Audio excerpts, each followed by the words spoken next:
এত অন্ধকার হইছে বাইরে, বাবারে বাবা। আবার বৃষ্টি নামতেছে, আর বৃষ্টিটা নাইমা সারা পারে না। এক ফুটা ফুটা পড়লেই সবটি মুরগি আমাকে বাড়িন দেয়, একেবারে দৌড়াই উঠবো। লাগছে ওই যে আরো কয়টা আইতাছে, লাগছে নি থাকার জায়গা নেই। বানবাসী দুনিয়ার পেয়ারা পড়ছে, গাছে সব পেয়ারা পইরা একের বিছায় রয়েছে, মনে হয় যে বড়ই পড়ছে, বড়ই পড়ার মতন পেয়ারাটি পড়ছে। একটা পেয়ারা এবার খাই পেলাম না। বৃষ্টি এখনো হইতেছে, গুড়ি গুড়ি বৃষ্টি পড়তেছে, অন্ধকার হয়ে গেছে।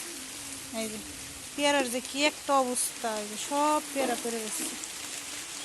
এই পেয়ারাটা তো একেবারে আরাম ভারী একটা পেয়ারা, কিন্তু যে ভিতরে কেমন পচা, কেমন পচে গেছে, ছাই পচা পচছে। আরে আল্লাহরে বুঝা গেলাম। ও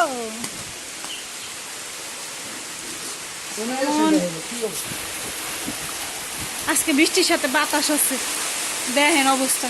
বৃষ্টিতে আমাকে ঘরের পিছের পুকুর একেবারে ভরে গেছে। আরে বৃষ্টি রে বাবারে বাবারে, ধুমবুকের বৃষ্টি নামছে,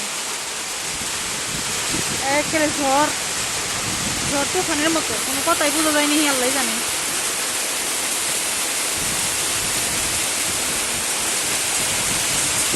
ওরে বৃষ্টি রে, এইবার মনে হয় আমাকে বাড়তেই পানি উঠবো, যে অবস্থা পানি তো আমাকে বাড়তে উঠবো।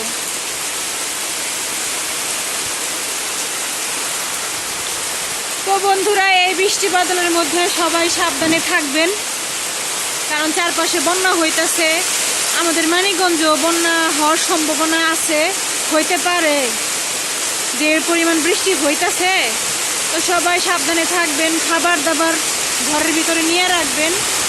তো সবাই ভালো থাকবেন, আর আমার চ্যানেলটাকে সবাই সাবস্ক্রাইব দিয়ে রাখবেন আর ফলো দিয়ে রাখবেন। ধন্যবাদ সবাইকে।